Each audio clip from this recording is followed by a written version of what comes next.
In dieser Folge nehmen wir euch mit durch eine beeindruckende Vielfalt an Landschaften. Wir befinden uns immer noch auf dem Weg Richtung Tierra del Fuego, dem Feuerland und dem Ende der Welt. Entlang der Route 40 in Argentinien geht es weiter Richtung Süden. Vom Nebelwald, wo das Leben nur so blüht, zu absolut lebensfeindlichen Regionen. Von der höchsten Sanddüne der Welt zur längsten Passstraße Südamerikas mit einer schwindelerregenden Anzahl an Kurven, die sich entlang steil abfallender, nahezu vertikaler Hänge winden. Ein einziger Fehler hier hätte katastrophale Folgen. Tote Tiere, karge Landschaften, eigenartige Opferstätten, Dinosaurier und endlich wieder Fastfood. Diese Folge hat alles zu bieten. Begleite uns auf unserem Abenteuer durch Südamerika. Nach unserem Abstecher zur argentinischen MotoGP-Rennstrecke Termas de Rio Honda in der letzten Folge sind wir weiter nach Concepción. Unsere kleine Detour führt uns durch den Nationalpark Aconquija bis nach Andalgalá. Von dort aus nehmen wir eine ganz besondere Passstraße, entdecken das außergewöhnliche Naturphänomen des Kupferwassers und landen schließlich wieder auf der legendären Route 40 in der Gegend von Belén. Der Weg durch den Nationalpark beeindruckt bereits auf den ersten Kilometern. Wir tasten uns jedoch langsam heran. Da es in den letzten Tagen geregnet hat, ist der Boden etwas schmierig und unser Vorderreifen am Profilminimum. Kurve um Kurve führt der Weg weiter den Berg hinauf und immer tiefer in den Nationalpark hinein.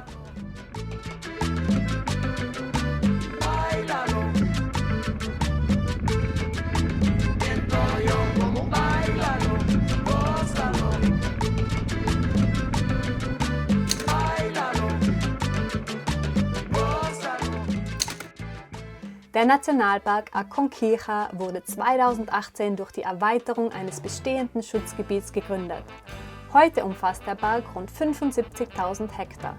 Eine unbeschreiblich schöne Landschaft, die von Nebelwäldern bis zu über 5.000 Meter hohen schneebedeckten Gipfeln reicht. Die extremen Höhenunterschiede schaffen eine außergewöhnliche Biodiversität. Im Nationalpark leben bedrohte Arten wie der Ozelot, Puma und der seltene Taruka-Hirsch.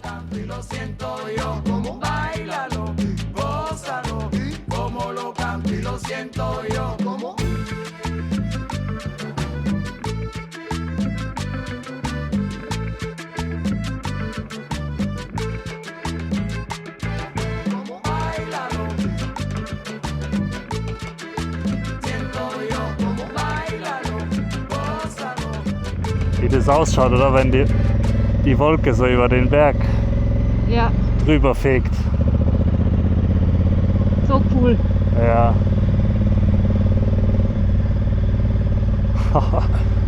Nice. Das mag ich. Schau mal ins Tal runter da.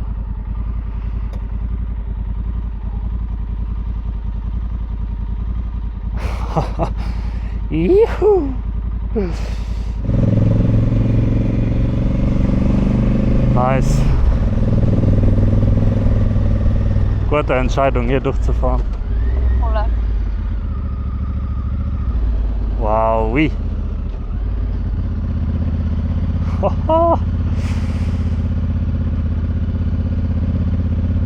Epic. Ozelots haben sie hier. Was ist das? Eine Katze. Eine Raubkatze. Und es riecht auch nach Regenwald. Es liegen sehr viele Düfte von Blumen und Gras in der Luft. Sehr nice.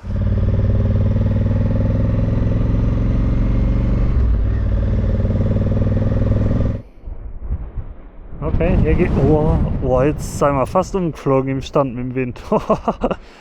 Okay.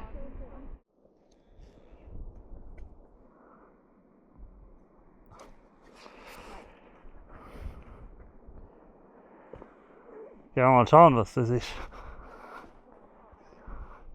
War vielleicht ein alter Militärstützpunkt. Wow, schaut schon cool aus. Boah, mega Aussicht. Ja.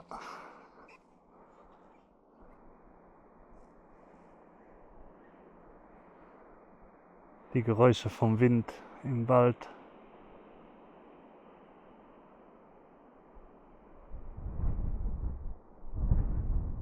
Peaceful.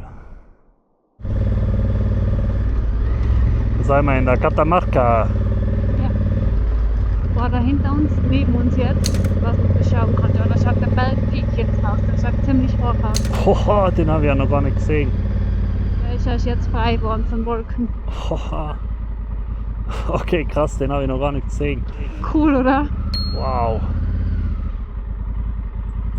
Gerade befreit worden von den Wolken. Ja. Für uns, für die View. Wow. Da sieht man voll gut die Baumgrenze. Ja. Wow.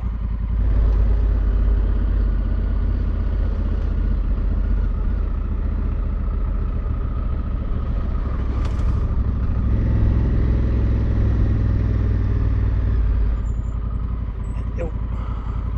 Ich glaube, du. Ja, steig mal hoch bitte. Ja. Und dann sagst du mal auf der anderen Seite. Para aqui? Pass mal auf. Mag da nicht langsam drüber, geh weg. Jo. Frage mal, ob er Hilfe braucht. Ob er Hilfe braucht? ¿Necesitas ayuda o? Sí? Okay. Wir haben eine Minisäge dabei. Ja. Wir konnten helfen.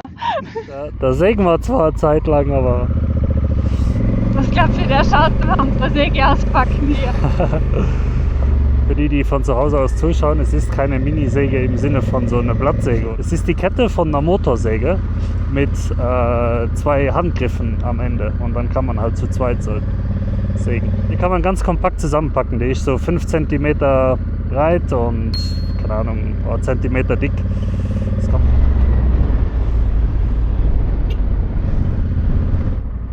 Ein kleiner, so wie süß. und mein blödes Gelaber zu. Ja, holy smokes. Gas im Fuß. Jo. Die Fußraste wieder hinten reingerammt in die Wade. Ja. Wir fahren wieder ins Tal hinunter und aus dem Nationalpark raus. Zuerst führt der Weg noch durch eine sehr grüne Landschaft. Doch bald landen wir wieder in einer kargen, wüstenähnlichen Umgebung. Wir befinden uns hier in Yuncasuma und fahren weiter Richtung Andalgalá über eine sehr kurvige Passstraße. Eine spektakuläre Straße, wie sich herausstellen wird.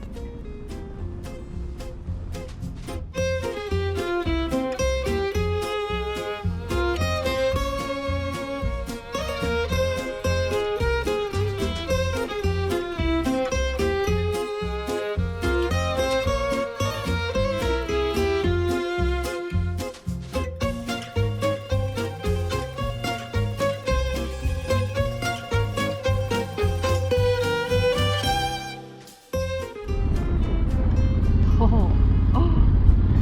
Es schaut aus, als wäre es Meer. Ich sehe nicht einmal einen Horizont mit dem ganzen Staub, der in der Luft ist gerade.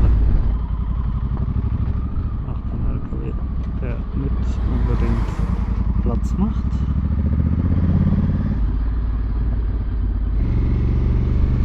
What a view! Wow.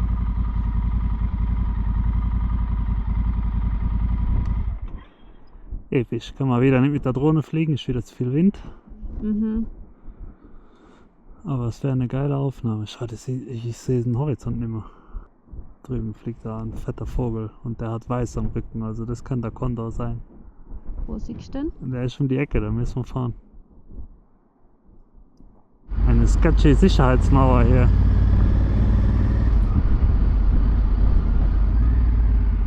Ja, da kämen ein paar Kurzen darunter. Und geht's da oben, ja, ein bisschen. Jo!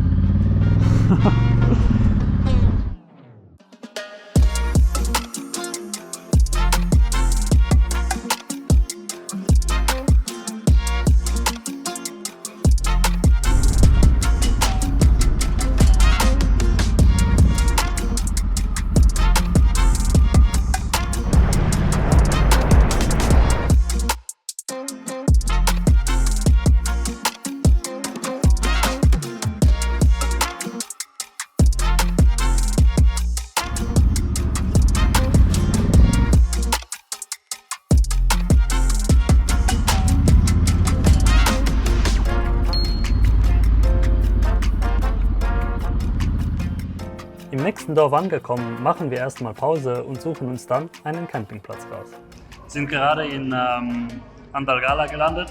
Eine ziemlich crazy Abfahrt da in diesem Gebirge, in diesem Wüstengebirge. Steffi hat uns auch die Drohne gecrashed. Was soll man sagen, weil sie gecrashed haben? Sie wollte sie in der Luft fangen und hat sie auf den Boden fallen gelassen. Es hat halt einen Sensor, einen Riss, aber mal schauen, wie schlimm das ist. Wird stark in Mitleidenschaft gezogen hier, das Kamera-Equipment. Vor allem, wenn ich damit hantiere. Shit happens. Wir suchen uns im Anschluss nach diesem leckeren Eis, suchen wir uns noch einen Campingplatz für heute Abend.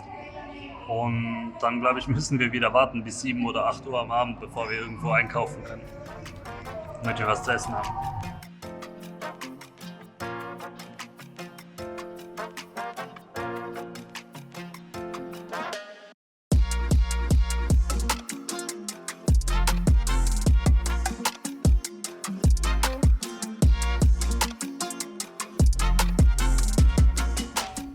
Wir haben heute eine spektakuläre Serpentinenstraße vor uns, die Cuesta de Capillitas, die als längste Passstraße Südamerikas gilt. Sie ist über 56 Kilometer lang und berühmt für ihre sagenumworbenen 900 Kurven, komplett verrückt. Vom Tal auf etwa 900 Metern geht es mehr als 2000 Höhenmeter hinauf in die Berge. Für uns absolut unvorstellbar, dass LKWs auf solchen Straßen fahren. Die Straße wurde Mitte des 20. Jahrhunderts ausgebaut, um einen besseren Zugang zu den bekannten Minen Minas Capillitas zu gewährleisten. Die Minen sind weltweit die bedeutendste Fundstätte für den rosa Edelstein Rhodocrosit oder, wie die Argentinier ihn nennen, La Rosa del Inca oder für die Deutschen die Inka-Rosa. Der Edelstein ist übrigens Argentiniens Nationalstein.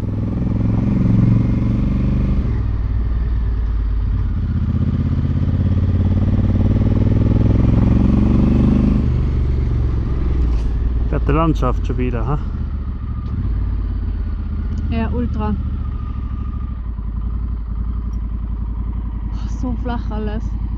Ja, man sieht nicht einmal Bergketten hinten oder so, es verschwindet einfach im Staub oder was auch immer da in der Luft liegt.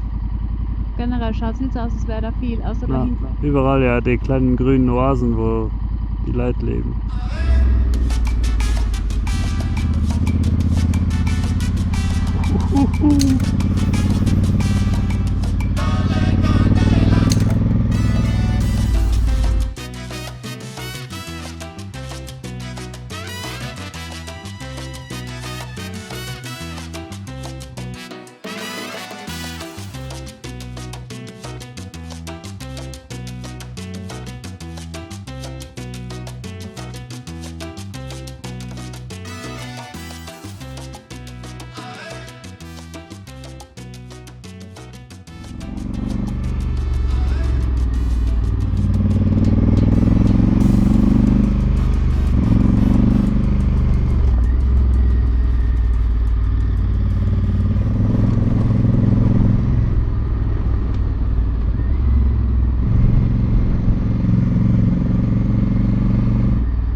Combo, Sand und bergab 400 Kilo. Jetzt kommt viel Sand.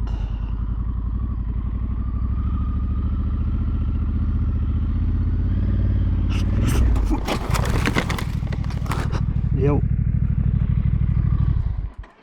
Da, sorry, da. Jetzt. Es ist nichts passiert, alles gut. Ja, aber ich mag sie gern. Da ist sie da. Weil sie liegt nicht gut. So.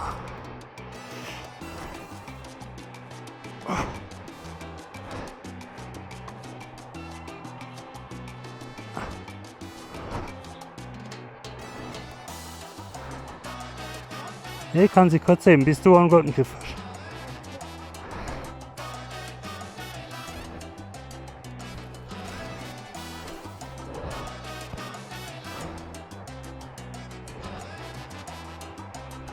gestorben, glaube ich.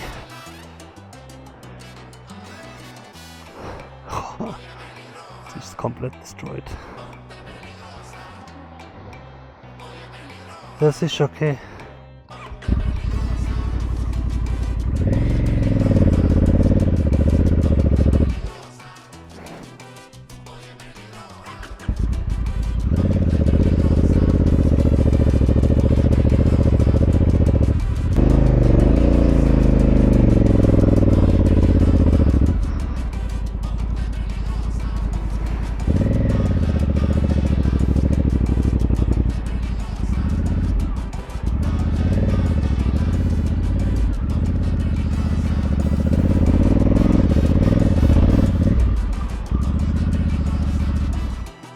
Sich unser Carbon-Ding hier ein bisschen genudelt.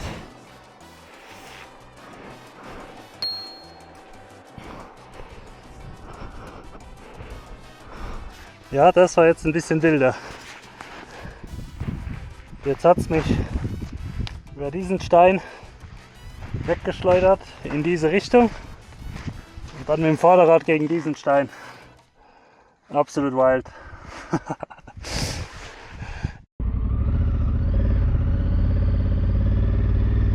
Immer der Sand. Es ist wirklich nicht einfach zu warten im Sand.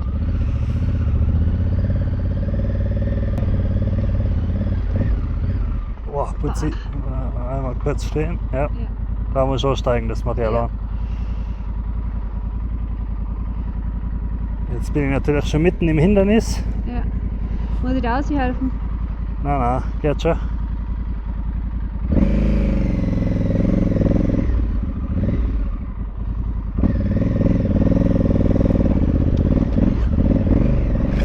Kurzer Stopp an dieser Stelle. Ihr fragt euch sicher, was der Affe hier aufführt. Und das zu Recht. Lasst mich kurz erklären. Die Traktionskontrolle ist hier auf Stufe 1 von 7 eingestellt. Und sie ist eigentlich designt zum Offroad-Fahren. In meiner Welt bedeutet das, dass sie bei so niedriger Geschwindigkeit auf Stufe 1 nicht viel eingreifen sollte. Dem ist aber nicht so. Hier greift sie wieder einmal krass ein und ich kippe zur Seite. Intuitiv versuche ich mehr Gas zu geben, um die Maschine aufzurichten.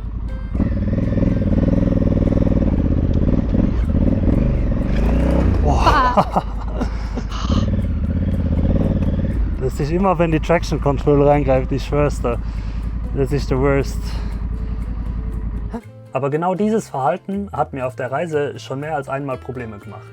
Nun kommt zu dem Ganzen noch dazu, dass ich auf der Reise ziemlich lange gebraucht habe, um zu verstehen, dass ich in sehr steilen Hängen zusätzlich zur Traktionskontrolle auch die Wheelie-Kontrolle ausschalten muss. Ihr könnt euch also vorstellen, was passiert, wenn einem im steilen Hang die Leistung genommen wird, mit 80 Kilogramm Gepäck und Sozia, man infolgedessen mehr Gas gibt und dann die geballte Power von 1100 Kubik ruckartig zurückbekommt, wenn die Traktionskontrolle wieder freigibt.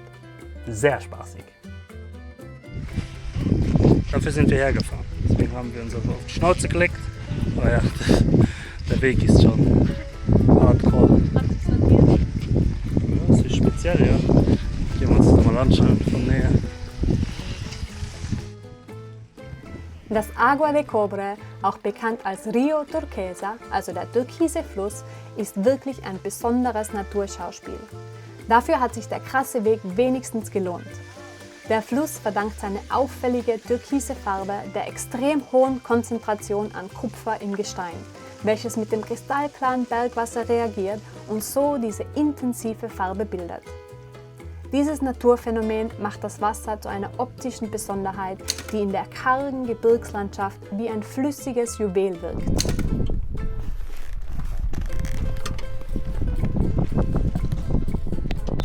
Wir haben leider ein bisschen unseren Zentralständer verbogen mit dem Crash. Pascal versucht es gerade wieder zurückzubiegen.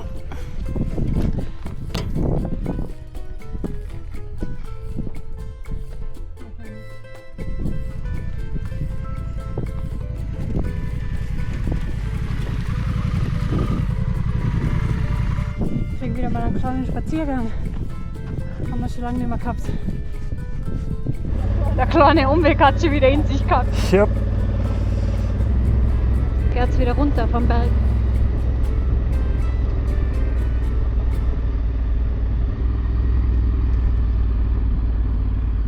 Der schnellste Weg aus dem Gebirge raus führt über diese vielbefahrene Offroad-Strecke.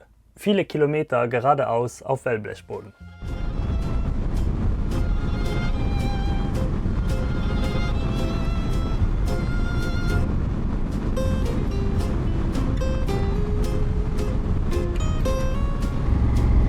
Meine Gurken, wir sind wieder auf der Route 40 unterwegs. Wir haben noch ein bisschen was vor uns, ich glaube noch mindestens 100 Kilometer, bis wir irgendwo sind, wo wir tanken können.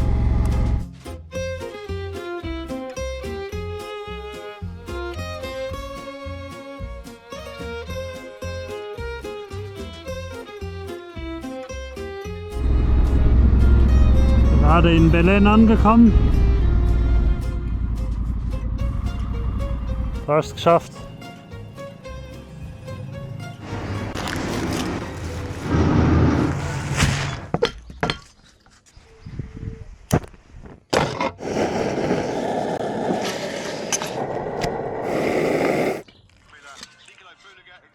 Essen serviert und das Beste ist, ich kann Qualifying schauen am Campingplatz. Das Internet läuft. MotoGP Qualifying, sehr nice. Ich habe mir noch mal kurz den Schaden angeschaut von vorhin. Es macht mich mal ein bisschen traurig, wenn Sachen kaputt gehen, beziehungsweise sie Schaden kriegen. Hier ist die arme Carbonblende. Nein!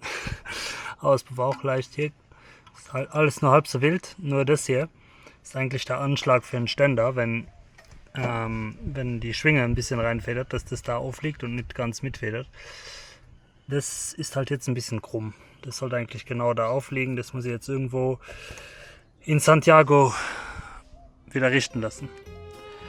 Wir sind am Weg zu einer der beeindruckendsten Dünenlandschaften in Südamerika, den Dunas de Tatón. Hier steht die Federico Quirbus Düne, die mit einer Höhe von etwa 1230 Metern als die höchste Sanddüne der Welt gilt. Streng genommen ist sie keine freistehende Düne, sondern eine sogenannte Sandrampe. Das heißt, der Sand hat sich über Jahrtausende an den Flanken eines bestehenden Berges abgelagert. Was diesen Ort besonders macht, ist die Kombination aus riesigen Sanddünen, vulkanischer Landschaft und den dunklen Ausläufern der Anden im Hintergrund. Eine Szenerie, die man so nur sehr selten findet. Kleiner Fun Fact: Die Region war bereits mehrfach Teil der Dakar Rallye. Wir können uns gut vorstellen, weshalb der tiefe Sand als eine der anspruchsvollsten Passagen des Rennens galt. Da glaube ich, muss vielleicht oder auch nicht.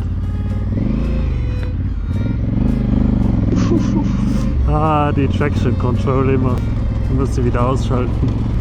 Das ist immer, sobald man reinkommt und die Traction Control dann eingreift, dann sackt das Vorderrad ein und dann es geht einfach nicht, geil.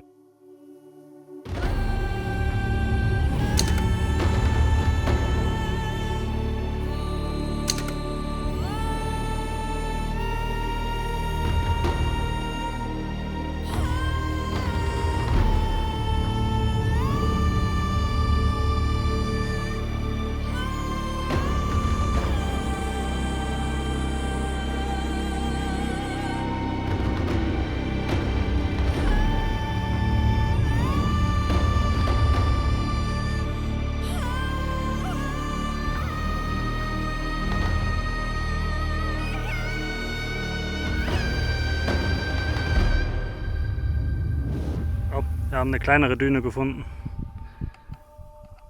Die können wir hochlaufen. Die andere war mir zu groß. Oh, hier ist steil. Oh fuck. Das geht in die Beine.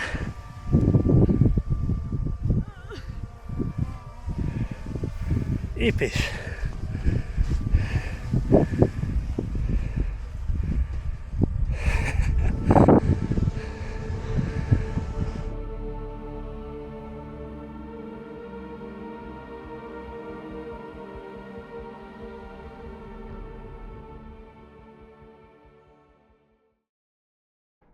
So, für alle meine Internetfreunde zu Hause, die auf der Couch hocken und sagen, er hat es nicht versucht.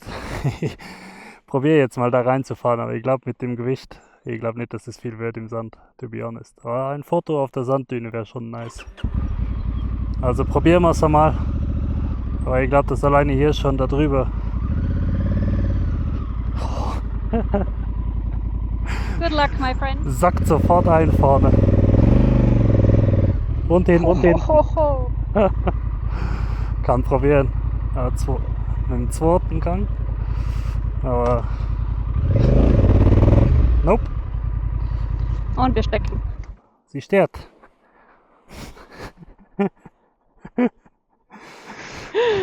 Well. Ja.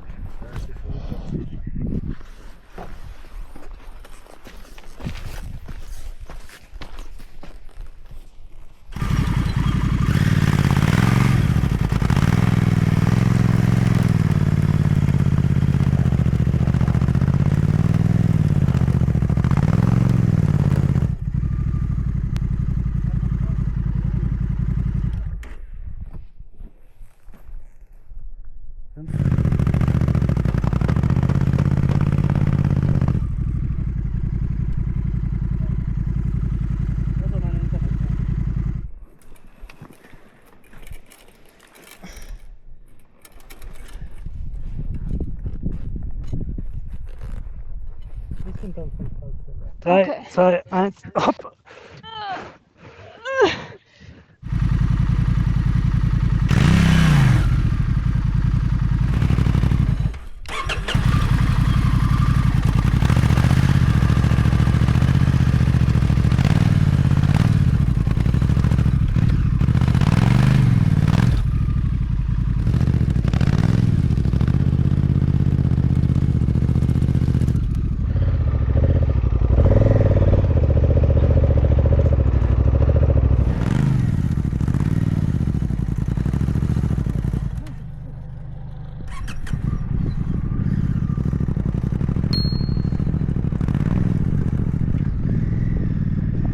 So, meine Gurken. Jetzt kann keiner sagen, wir haben es nicht probiert. Gestört.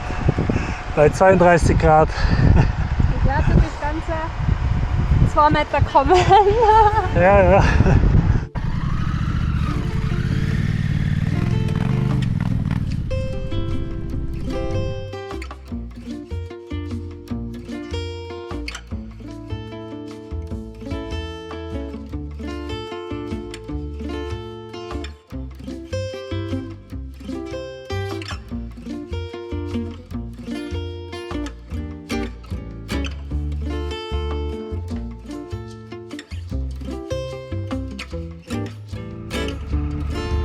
Alles nochmal gecheckt.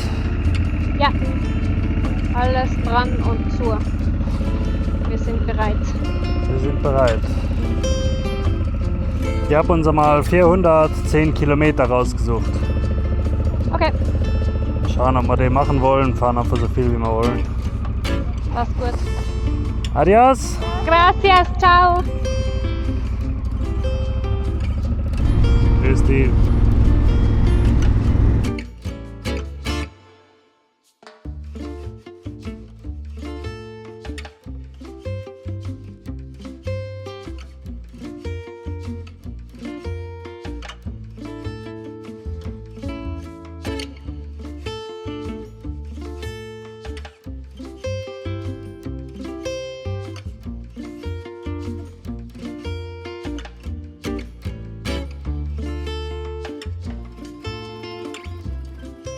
Sind jetzt mal kurz stehen geblieben, um euch diese komischen Gedenkstätte, wie man das auch immer nennen will, das gibt es hier überall am Straßenrand.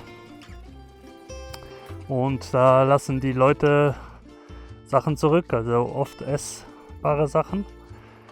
In diesem Fall ein Haufen Wasser, Flaschen gefüllt mit Wasser. Wir würden sagen Plastikmüll. Ja. So schaut es dann aus. Die Maria im Plastikmüll. Ja. Ist halt irgendwie so überall hier auf den Straßen. Das ist, um sie auf ihrem Weg zu schützen, wo auch immer sie dann hinwollen. Dann ist ein Gipsbein. Da ist noch ein Gipsbein. Da ist ein Gipsarm. Ja. Ein Haufen Müll auf jeden Fall. Also hier liegt jetzt extrem viel Plastik rum. Aber nicht nur. Also ihr seht auch Mechanik. Wir sind auf jeden Fall nicht so gläubig und ich würde das einfach einen Haufen Plastikmüll nennen, der in der Natur rumliegt. Also da drüben ist die Gedenkstätte und das hier ist tatsächlich einfach nur Müll. Falls jemand den Unterschied erkennt, kann er es sehr gerne in die Kommentare posten.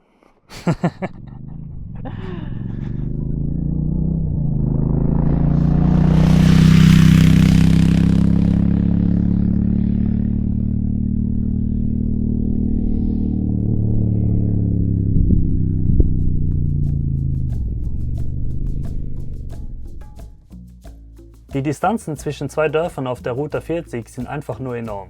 Wir fahren teilweise stundenlang geradeaus. Tote Tiere am Straßenrand und die pralle, drückende Sonne begleiten den Weg. Um der öden Landschaft zu flüchten, biegen wir kurz vor San José de Jaral auf die Straße 491 ab. Eine schmale, kurvige Straße durch eine geschützte Fläche, wo Felsformationen und Oasenlandschaften auf uns warten.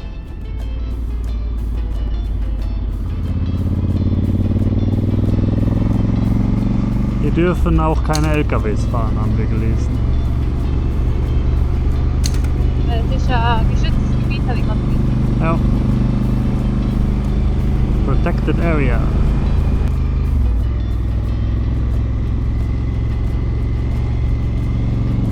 Sehr nice. Das ist ja mal eine nette Straße hier.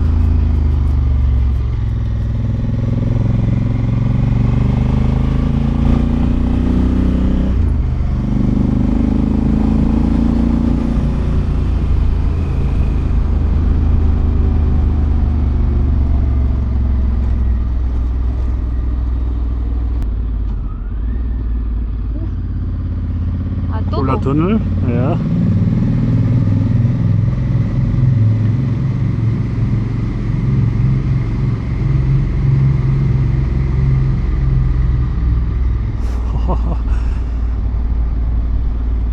Mega nice Straße.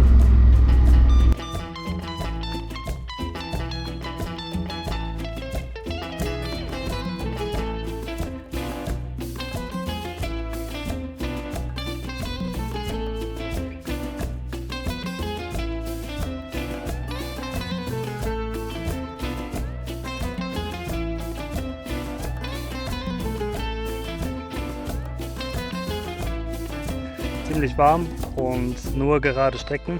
Dafür haben wir aber einen mega schönen Campingplatz mit vielen alten Olivenbäumen und die sind sicher über 100 Jahre alt. Schaut euch das mal an, wie groß die sind. Massiv, oder? Fette Bäume. Ich glaube, ihr habt noch nie so große Olivenbäume gesehen. Wir haben uns auf jeden Fall fast die Reifen eckig gefahren. Und noch was eckig gefahren. Ja, und den Arsch auch noch, ja. Guter Punkt. Dinos! Dinos! Für heute hat sich Pascal wieder mal einen kleinen Umweg ausgedacht. Und zwar zu einem paläontologischen Museum. Ein Umweg von 3 Stunden, um genau zu sein. Aber was soll's, Pascal ist happy, was soll ich also noch dazu sagen? Macht euch am besten euer eigenes Bild. Dinos! Überall Dinos.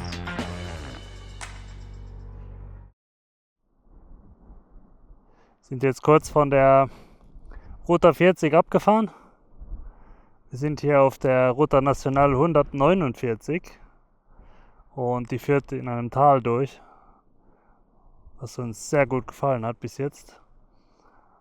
Und immer wieder in dem Tal sieht man Wasser mit grünen Flächen und Bäumen. Das auf dieser Höhe hier, auf dieser kargen Höhe, ziemlich außergewöhnlich ist, glaube ich. Es ist sehr grün.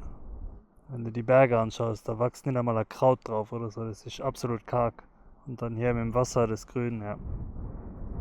Mega schön. Sonne am Untergehen. Episch. Kann ich nur weiterempfehlen, die Ruta Nacional 149. Mega. Beautiful. Beautiful. Absolutely beautiful. Stunning.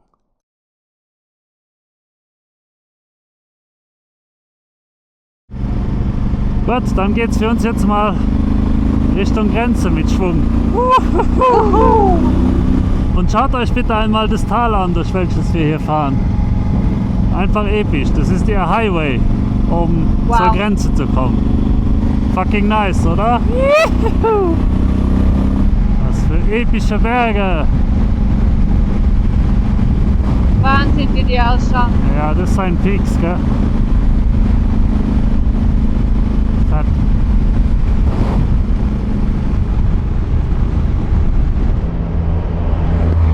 Die verlieren alles so viel Diesel hier. Hier sieht man wieder die Spur hier.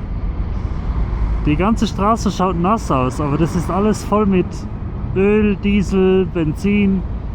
Und wenn man in die Tunnel reinfährt, die zu sind, wo es auch noch feucht ist, dann könnt ihr euch ja vorstellen, was das für eine geile Mixtur ist. Vor allem der Eingang von dem Tunnel, der war krass gerade. Das war wirklich, Ja, da hat man gar nichts komplett gesehen. schwarz. Komplett dunkel. Boah.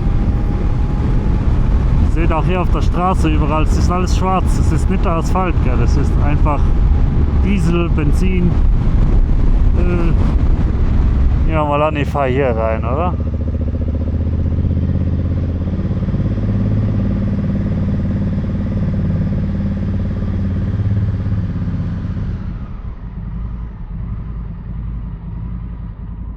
Und jetzt?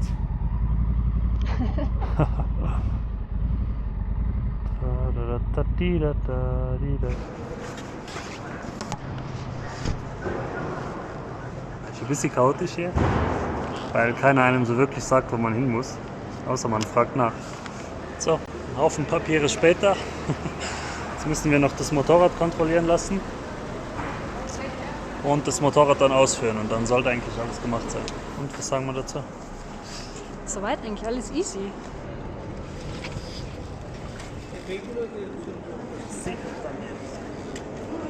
Ich glaube, wir sind raus aus dieser komischen Anstalt hier.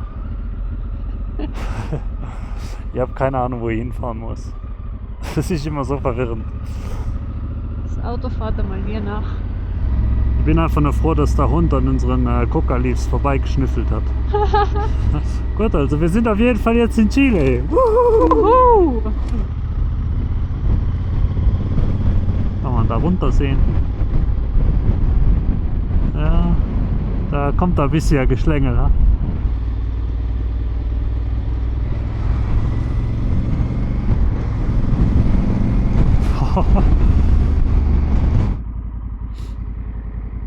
Sie hat einen grünen Helm an, hast du das jetzt, sie kann fahren. Sonst muss sie den roten Helm aussetzen.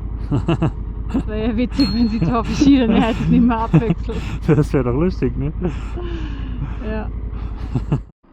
Schaut euch einmal an, was da alles an Fett und so hochspritzt in diesen Kacktunnels. Diesel, Teer, das weiß ich nicht noch was alles. Eieiei. Letzte Pause. Nochmal kurz vollgetankt. Und dann sind wir in Santiago. Mir ist viel zu warm. Ich glaube Steffi auch, wenn ihr den Gesichtsausdruck seht.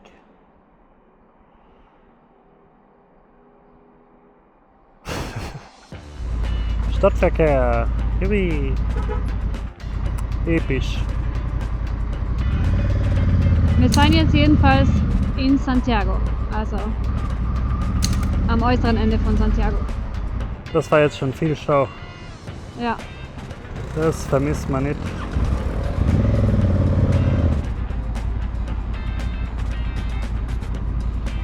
Boah, dude, what the fuck? In Santiago angekommen, nutzen wir die Zeit, um alles zu erledigen, was nur in einer größeren Stadt möglich ist. Ganz oben auf der Liste steht ordentliche Reifen finden. Außerdem haben wir einige Sachen organisiert, neue Freunde kennengelernt, uns leckeres Essen gegönnt und Videos geschnitten. So, meine Lieben, es ist soweit. Wir haben uns jetzt mal neue Reifen geholt. Wir haben jetzt vorne den Dual Venture und hinten den Adventure. Schauen wir mal, wie lange die halten. Auf jeden Fall sollten wir damit ein bisschen besser im Sand vorankommen. Wir lassen die Reifen in einer Honda-Werkstatt aufziehen. besorgen, weil wir schon da sind, auch gleich einen neuen Ölfilter und quatschen noch ein wenig mit dem Besitzer, der uns ein paar Tipps für Chile gibt. So, wir verabschieden uns jetzt von unserer Kiste. Das sind jetzt 10 Kilo, die wir uns ersparen können. Und wir schicken der Nina, an dieser Stelle auch Grüße an die Nina, Danke, danke. unsere Cam mit, unsere Spiegelreflex und einen Laptop, weil wir haben 2 dabei gehabt. Und somit sparen wir uns ungefähr 10 bis 12 Kilogramm Gewicht. Mal schauen, ob wir das spüren, aber wir sind excited dafür. Tschüss! In der nächsten Folge.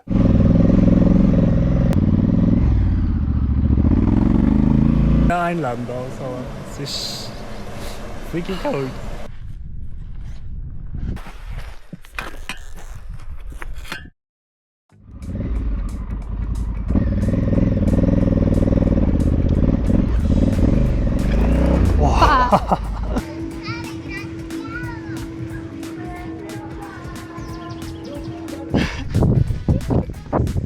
Okay, das macht Spaß. Mehr als rauf. So schaut es übrigens in Santiago aus, wenn der Krankenwagen vorbei muss.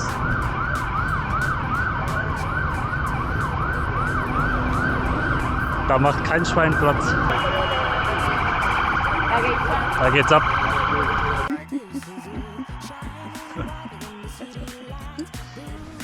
Oh Mann, ich habe schon wieder die geilste Helmfrisur.